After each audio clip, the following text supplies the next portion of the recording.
What's up, everybody? My name is Shannon and I am still waiting for my Satyr, and today we are talking about Burn by Patrick Ness. So this story takes place in America in the 1950s. We have the typical 1950s type of setup with like the stereotyping and the stigmas and like the spheres of what everybody's doing, all that kind of stuff. We have this threat of the Soviets, everything like that. But then there are also dragons, and it is an accepted fact in this world that there are dragons, that they've been around. There are cults surrounding these dragons. You can hire them out to help you out on a farm, like all this kind of stuff, which was really interesting. I do like the lore with dragons, and I do like seeing how different authors play off of this lore. However, where I was expecting this book to go is not where it went, and it was really weird. If you look at any of the reviews for this book, it's very hit or miss with everybody. Everybody pretty much agrees that it's a weird read, and you're either going to like it or you're going to hate it. I particularly didn't like it. A lot of that has to do with the fact that it just does one too many things that personally like are deal breakers for me, or that I just personally really don't like. I can't really get into those because they are going to be spoilers, but at one point I did almost like just stop reading it because I was like, I can't, why? Patrick Ness, why? Like, he wrote Chaos Walking. I love Chaos Walking. It is so good. Monster Calls, so good.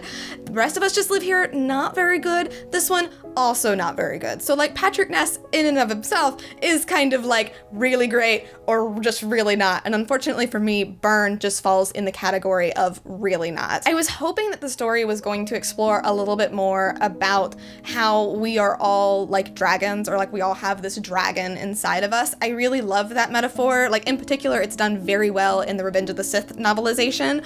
But even though that was brought up, it's never explicitly like gone for. Like, there was a certain point in the story where I was like, oh, okay, like this is what we're doing. But it wasn't, and it just got weird, and I was like, I don't really like where this is going. And like, Patrick Ness made a lot of weird decisions, especially when it came to one of the main characters' sexuality. The way Patrick Ness explored Malcolm being homosexual was just not done very well. It was very hypersexualized to a very strange degree. And I say this because there was another romantic relationship in this book that was not treated that way.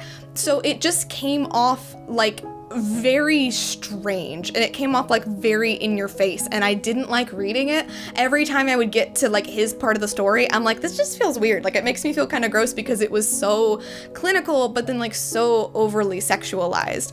I wish that the story was just about our other main character, Sarah. I feel like her and the dragon like made for a more interesting pair. With Malcolm's side of the story, that is where things got a little bit weird. That's where things were getting, I don't know, every time like a plot twist was introduced, I'm like, really? That's where we're going? Like, that's where you want to go with this? And by the time I finished it, I was just really happy to be done with it. Like I said, I did almost drop this book, but I was reading it and listening to it at the same time, and I finally just like gritted my teeth and just like listened to the last back half of it so that I could finish it. I'm giving this book a D+. I don't think it's necessarily bad in like every way. I just think that it's weird, and not everybody's going to like it, and that's just kind of like the nature of it. Like, you're gonna like it or you're gonna hate it.